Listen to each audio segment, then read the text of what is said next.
Itzhak and I spoke with Adam Chire yesterday, who was kind enough to say that for his commencement talk, which is pretty much what it is, that he'd spend about 20 minutes sharing a bit, and then we'd leave it open for some Q&A, because it's incredibly special for this group to be able to ask some really specific questions about the inventor of something that I think we all use pretty much every day, if not every hour.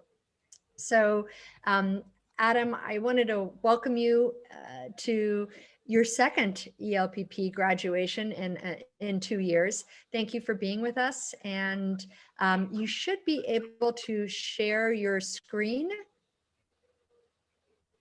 I just want to be clear, we're the better class of the two. So it's good that you practiced on that other group. Well, you can definitely see everybody's faces more easily.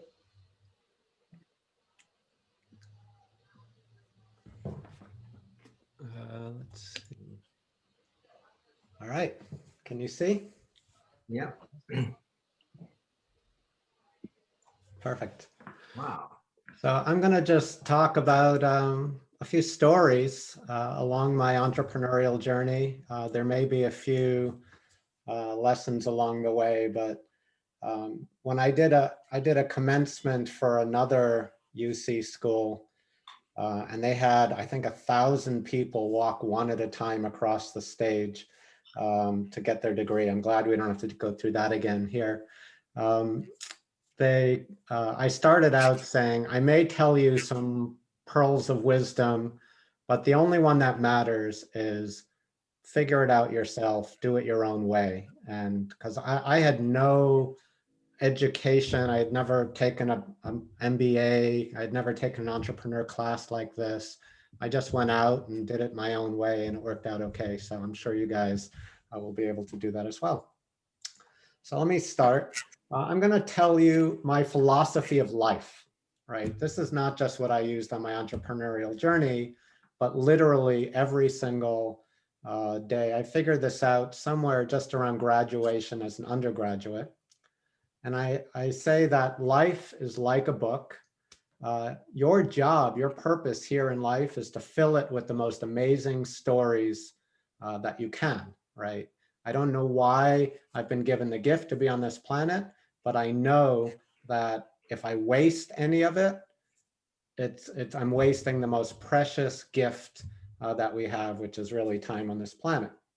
And so with that perspective, that your job is to write or co-write, because there's, you're not the sole author, destiny or fate or the world helps you figure it out. If your job is to co-write the best story possible for your life, every good book doesn't just have one chapter, it's broken up into chapters. So for me, as you go through life, you're going to come to these moments where, maybe you've just gotten married, maybe you've just quit your job in frustration, maybe you've graduated, but it's clear that this is a chapter change moment, that your life right now is going to change. You don't know what it's going to be, but you want that. You want to be a different person along the way across the span of your life. You will have many chapters. And of course, you're going to try to fill it with stories. Another thing I've found is that if you can tie threads across all of the chapters in your book, it really gives you a sense of purpose and fulfillment. You can say, oh, look at that. I was this person doing this then, I was this person, a different person doing this that later, but I can see how it all connects. The dots kind of connect, and that gives me a purpose. So with that, I'm going to tell you a few of my stories, a few of my tips. So my number one best tool, this is the secret, and I'm a magician. I don't often reveal my secrets.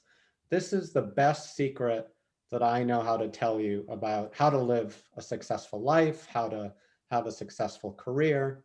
I call them verbally stated goals, or VSGs. So verbally stated goals happen or should be applied when you're coming to a chapter change moment. If life is good for you, if you're generally happy and fulfilled, ride that out as long as you can.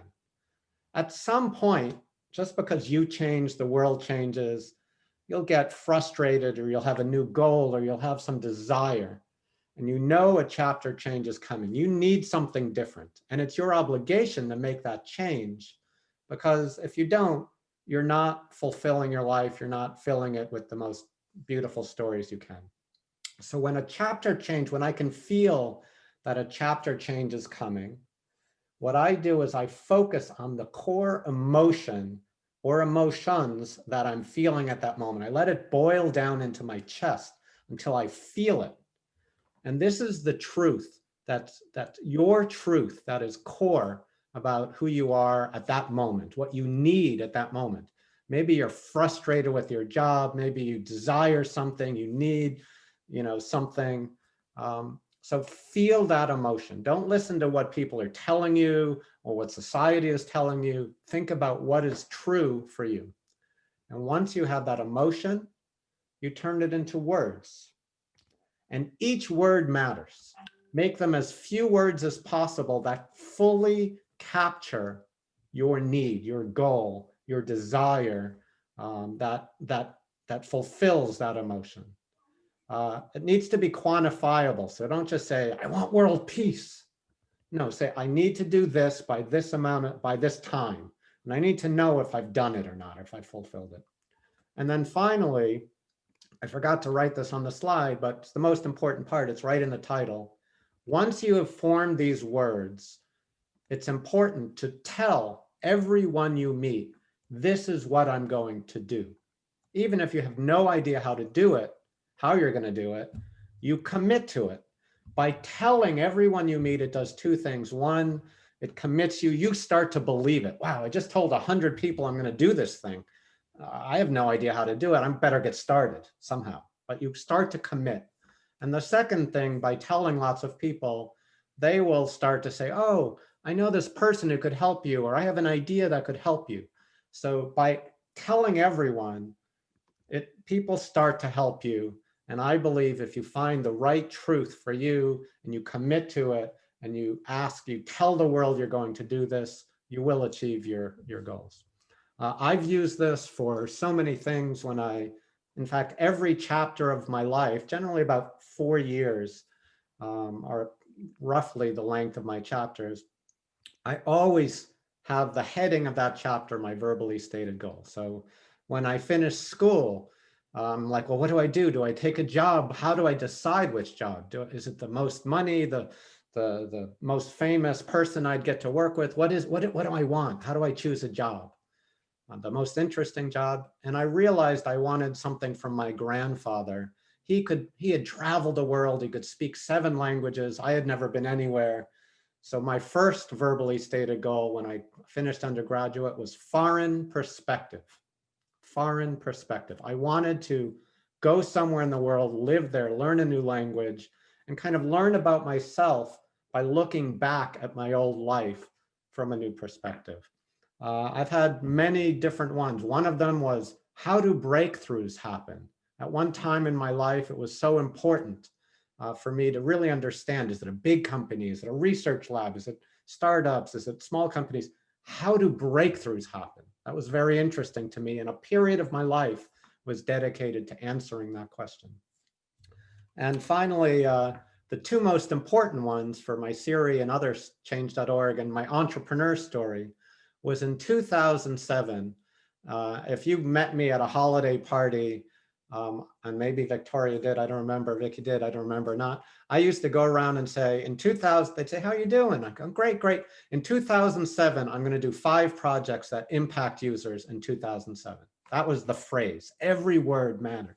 Why? Because the emotion, I was frustrated with my job. I was feeling stifled. I needed to create 5 projects. And I felt what I was working on was not going to be useful to anybody. So that can impact users.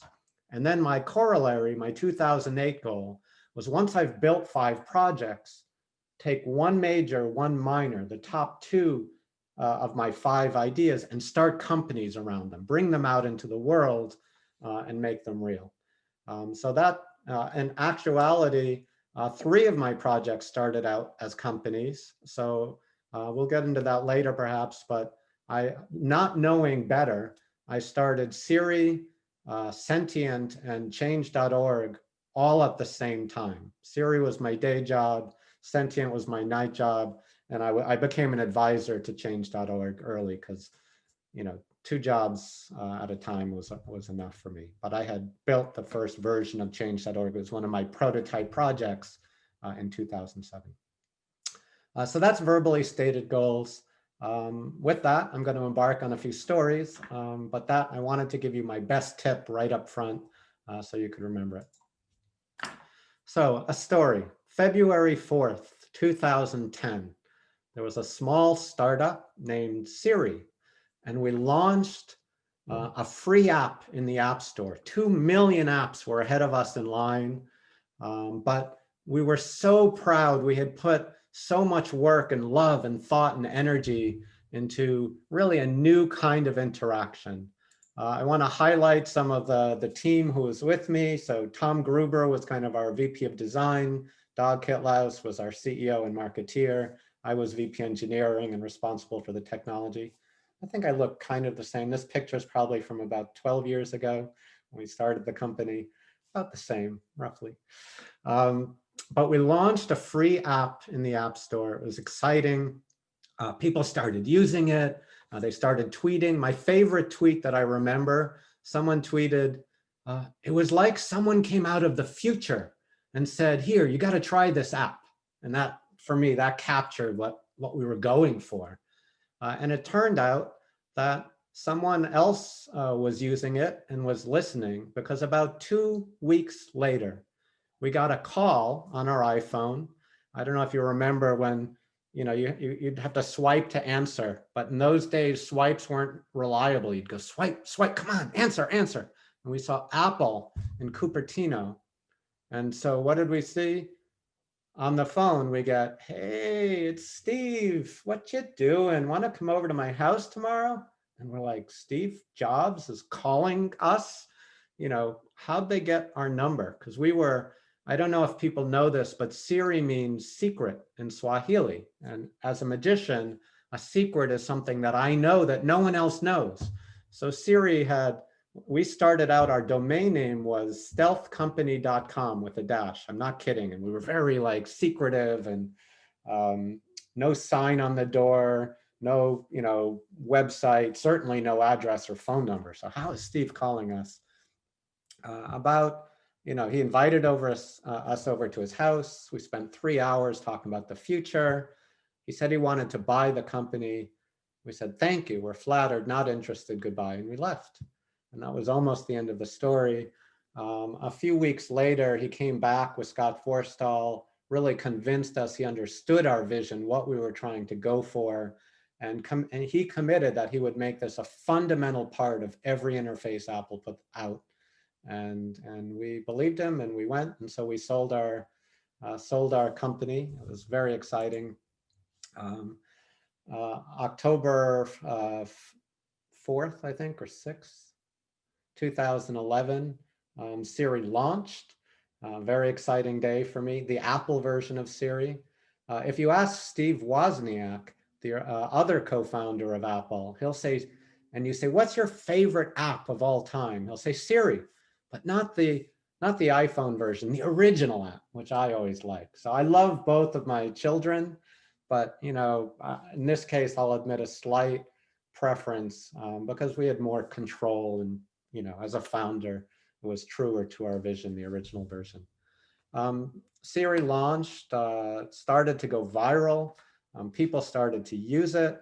Very exciting times. And the next 6 months, from a business perspective, were the most important 6 months of any technology company in history at that time. Apple set every record in terms of profit margins, revenues, selling just the iPhone 4S, which was the iPhone 4 with a slightly better camera and Siri. And so in that time, Apple's stock price went from $350 to $650 in those 6 months. Apple passed Exxon to become the most valuable company of all time at that point. So Siri, they spent a little bit of money to acquire the company. They got it all back in just 24 hours of pre-sales, and it turned out to be one of the best investments Apple ever made. Sometimes people ask me, what was it like? What was it like launching that? I'm having trouble hearing you. Oh, my Siri is listening to me. Sorry, Siri. And I use this story to give another lesson or tip for people who are entrepreneurs, but also great for just anything you do in life, any project you work on. I call it visualize success. So I remember when we were just a handful of guys and gals working hard on this tiny company called Siri. And I walked into an Apple store and I saw on the wall icons of the big guys.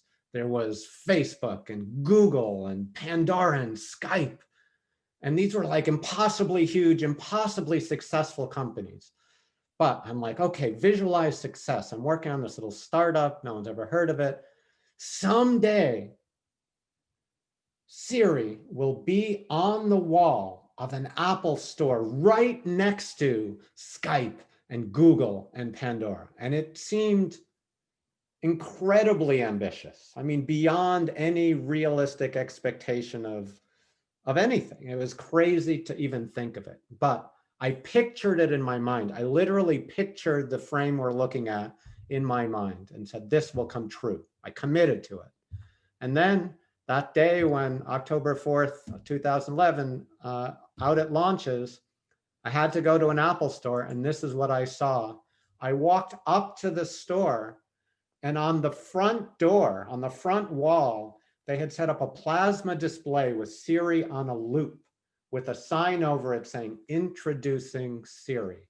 And it gave me chills because I remembered the juxtaposition of like just wanting to be one icon out of 100.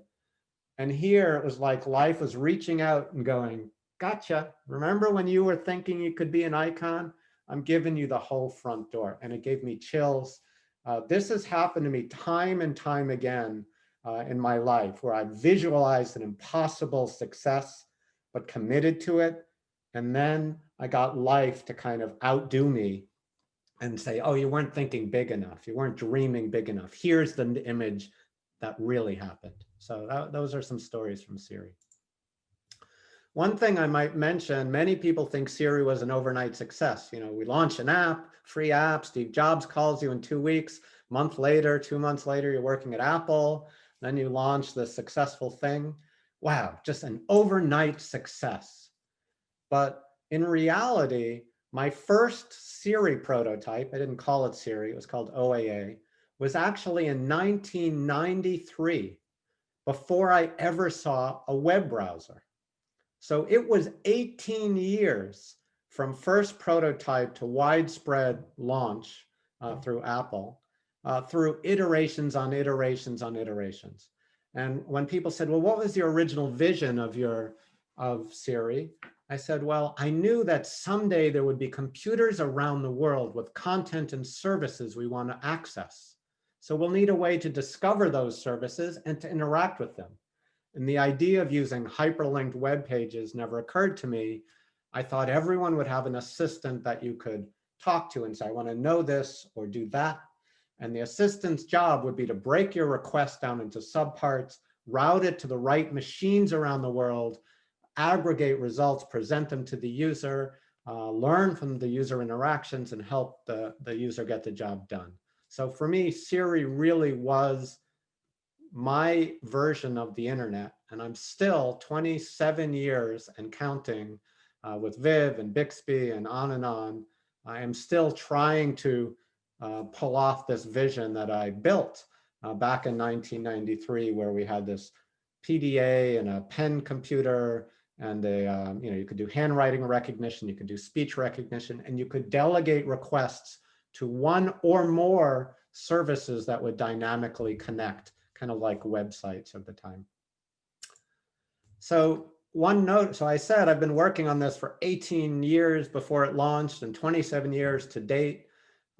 If I had tried to launch Siri anytime as a company, anytime earlier, or anytime later, I probably would have failed. I would not have achieved the commercial success that Siri was able to achieve. And so I use this tip, this tool, which I call trends and triggers, and that might be useful to you. So what happened was the first time I ever saw a web browser was 1994, Mosaic. And about 10 years later, it was by my counting the 10th anniversary of the web, 2004. So I sat down and I said, well, it's been an interesting 10 years. I wonder what the next 10 years will bring. And I started to look at analysts, trends, and reports, and basically come up with questions. And you can do this now. You can look at things like, I don't know, Bitcoin. Is Bitcoin going to stay pretty niche, or is it going to go take over everything, become the ubiquitous currency? Augmented reality. Is it just for gamers, or is it going to be a mass market thing? You know, these are or take any technology, any trend, say, is it a fad or is it going to take off? And so I made 10 predictions for the next year, next 10 years. You can actually find my presentation in around 2014, where I stood up, said, some prognosticators only tell you the good prediction they make. I'm going to show you my presentation from 10 years ago and score myself how I did. And I had some good ones, some great ones, and some not so good ones. And then I made 5 predictions for the next 5 years. So my top 3 predictions all directly went to companies. So social networking will take off. A crazy thing to say in the middle of 2004. I'd never heard of Facebook, LinkedIn was niche, etc. But I think this is going to go mainstream, and here's why. And then, you know, a year and a half later, MySpace becomes the #1 website by traffic in the US. Then Facebook comes right behind that and is growing incredibly fast. And so I helped start Change.org, social network for social activism. I made some predictions about how data is going to go to the cloud. I didn't call it that, or no one called it that back then. But once data is in the cloud, machine learning would take off. So I started a machine learning company where, for the first time at massive scale, you could have huge machine learning clusters processing aggregated data in the cloud in a way that just didn't make sense before that. So that was a company called Sentient. And then I said there will be a UI revolution. Once all the data and services move to the cloud, the one who owns it is not necessarily the best way of interacting with it. I said there will be a different company than the cloud providers, the Googles and Amazons of the world, who will have a revolution in user interface on how to access the content and services. And I made that as a prediction. And so with those predictions, I now looked at trends. I had my beliefs, my trends. I believe the world is going this way. Social networking will take off. Everything will move to the cloud. Machine learning will be important. User interface, there will be some breakthrough innovation. So I had these stated opinions, and then I went through the world looking at things. Now, the trigger for me was in 2007. Out came this little thing called the iPhone. Now, I know many of you are too young to remember this, but many pundits back then said, oh no, the iPhone will not succeed. Only a phone company can build something as complex as a phone. And Apple's just a music player company. They do this little iPod thing. It's going to fail miserably. Because of my trends, my beliefs, I said, this is exactly what I've been waiting for. Multi-touch, pinch and zoom, apps. This is a new way to consume the content and services in the cloud. And so I knew it would be successful. And that belief said, I know where the world will be in 2 years from now. Every handset manufacturer, every telco is going to be desperate to compete with Apple, because Apple has just flipped the game. They have just won the mobile space. So I need to build something for the competitors of Apple. What are the flaws of the iPhone? Well, the screen is pretty small. It's hard to type. The bandwidth, 3G, is really slow. It took 45 seconds to a minute every click in that slow web browser. If you had to do a transaction, maybe 10 clicks to find something, iterate and buy it. That's like 10 minutes. So I said, the Siri idea I've been working on forever could be just the thing. And so we started it as a company, and that was exactly the right time because 2 years later, now the world was scrambling to have an Apple competitor. And of course, the irony is Steve Jobs saw it first and gave us that call, and we ended up selling to Apple instead of to Apple competitors. But the competitive landscape, I think we hit exactly right. And then my next chapter after that was Viv. Siri was wonderful, but it was only what one small team at Apple could build. I said, if Siri is meant to be as important as the web, as important as mobile, a paradigm that will impact every connected user and every connected business, it needs to be open and scalable and democratic in a way that no system is. So Viv Labs set about creating completely new technology platform. We were acquired for a little more than 4 years ago by Samsung.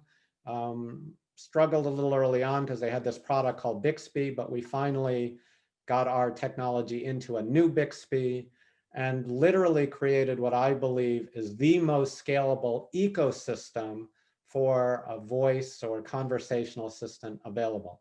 Unfortunately, Samsung has not chosen to market it at all, so no one in the US knows what Bixby is, despite it being on hundreds of millions of phones.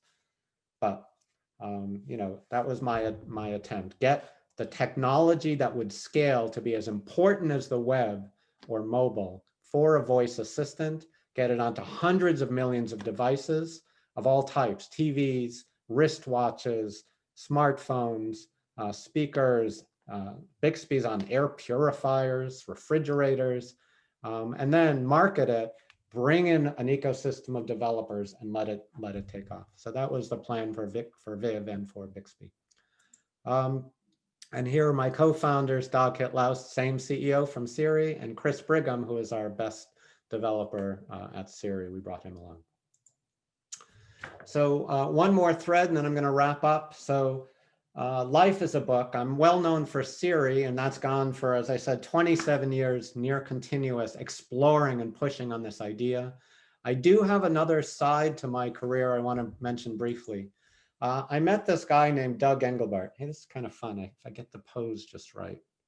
Anyway, Doug Engelbart, I think he's the most important computer scientist who lives. If you don't know of him, please take the time to research him. He's not well known, but what if I were to tell you that, what if I were to ask you, who is the inventor of the web? Maybe you say Tim Berners-Lee. If I were to ask you, who's the inventor of Windows? Maybe you say Bill Gates. What about the mouse? Personal computing. What if I said, what about shared screen teleconferencing like we're doing now? Maybe you'd say, oh, the Skype guys, perhaps. What about collaborative document editing? Well, I can tell you that all of these things and many more were all created by one man, Doug Engelbart, in 1968. In fact, yesterday was the 52nd anniversary of what you can look up on the web by typing into Google or any search engine, the mother of all demos.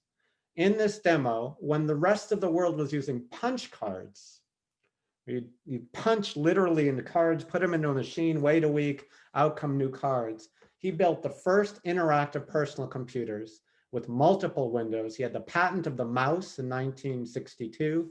On the left, you could see there was a chording set, kind of a 5-finger chording key set. So you could literally be pointing with your right hand while typing with your left hand, and you could traverse, you'd have multimedia documents with graphics and text, with hyperlinks. It was all version controlled in a way that we don't have today on the web. When you traversed a link, you would actually express with that chording set how you wanted to traverse the link and what view you wanted on when you arrived. And links were much finer grained than anything we have today. You could fade the face of the person you were talking to in a collaborative video session behind the text that you were both editing simultaneously, on and on. Basically, first email systems, domain name systems. Okay, I'll wrap up. I think you're holding up a time. I can't see it because it's a tiny window, but anyway. Okay, sorry. That's my old fashioned taking a picture of everything. Oh, okay. I saw you holding something up. I go, must be going over time or something. Did you actually take a picture of us with a phone? Maybe I did. Oh, you're delightful. Anyway, so all of this, Doug Engelbart created all this amazing technology years before any of you were born. But he did it for a reason. He was not just here to create technology. He said, the world is going to be faced with ever complex global problems. Tell me if any of this sounds familiar. Pandemics, hunger, poverty, climate change, human rights, social justice, animal rights. These are all major, major problems, and there will be more, that unless we get better as a species for solving complex global problems, we will not survive. That's what he said literally in his in 1962 when he wrote his seminal paper that laid out his entire framework. And he saw computers as a way of augmenting collective IQ, augmenting human intellect, and bringing together people. So he died a few years ago. I was actually lucky enough to take him out for his birthday, just a few months before he died.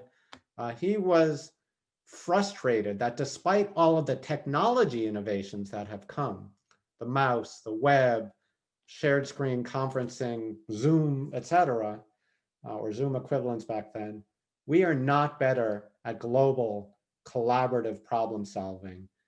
And so it's one of the biggest challenges we have in our age. If any of you are wondering what you should pick up next as your main project, there's a good one. And so I've had this thread since the early 90s, the mid 90s, when I got a chance to work with Doug and learn from him. Change.org, what is change.org? We now have over 400 million members, and it's a social network where people come together to solve global problems through the simple tool of a petition. A petition is someone identifies a problem and a solution. They say, I want this person or this organization to make this change, and here's why.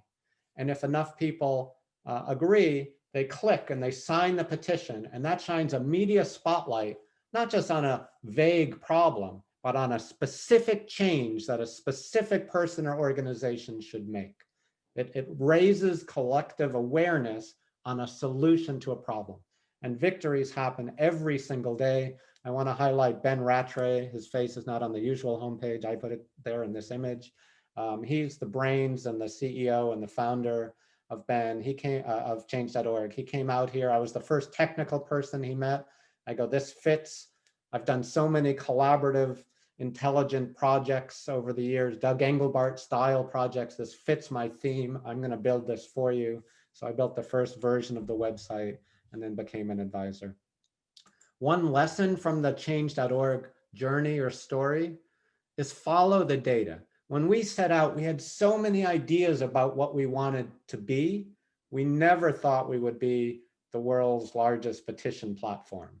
We tried so many things. I'm not going to go through them, but the one thing that we did right was we instrumented every single click, every single moment on a user spent on the screen, and we had great analytics. And so we kept just iterating and iterating and following the data where users were leading us. We did have vision, but when something performed exceptionally well, we'd move it a little bit more to the middle, we'd make it a little bit bigger. And then, you know, over time, petitions were doing well. We ended up just being a petition platform, right? But so that's one lesson that is useful in all of life. If you can't measure it, you're not going to be able to succeed. And so in July, I quietly left my day job. I was VP at Samsung, kind of in charge of Bixby engineering and developer relations for Bixby. it was time for me, to move on. I had certain core emotions that said it is time for a chapter change. And so what's next for me? I'll give you just one hint. If you see my career as this helix with two threads going across my story, I call it my Siri thread, where you're trying to empower an individual to achieve tasks through user interfaces, automation, AI, et cetera, help an individual achieve tasks easier.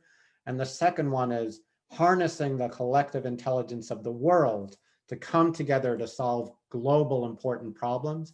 Those are the two threads, and I've had all of those little dots are probably projects on my story. What I would like to do, what I'm yearning to do now, is kind of finally unite the two into one final chapter, taking all of the learnings that I've had along the way. So that's what I'm thinking about now, sitting at my home during COVID times and dreaming of and now starting to commit to. So that's my talk summary. So treat life like a book where you're a co-author. Your job is to make it the most interesting story and adventure that you possibly can. The book is made of chapters. You're a different person when you're married than when you were single, when you were a beginning engineer and then a CEO. So at chapter changes, to help guide you, follow the tools of verbally stated goals, identify that core emotion that's important to you, and then verbalize it to everyone you meet.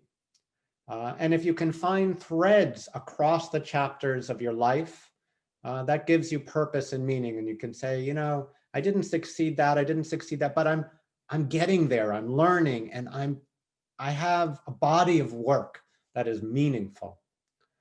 Timing innovation, you can always innovate, but when should you go commercial? My best tip there is use trends and triggers as this process. Create opinions. If you have opinions about how the world will go, and then you see a trigger point that confirms to you that your opinion is right, your trend line is right, now you can predict the future and do something exceptional that will hit at just the right moment. Instrument everything you can. If you can't measure it, you can't succeed. And finally, visualize the success, but concretely picture what would success mean to you along any dimension. Make a picture, a snapshot, just like Victoria was doing right now with the camera. Make that picture, and then, darned if you won't come back a couple years later and get that real life picture, hold them up side by side and go, oh my gosh, real life is even better than I imagined. So with that, that's my summary. Congratulations to the class here, and hopefully now let's talk about it. Happy to answer any questions.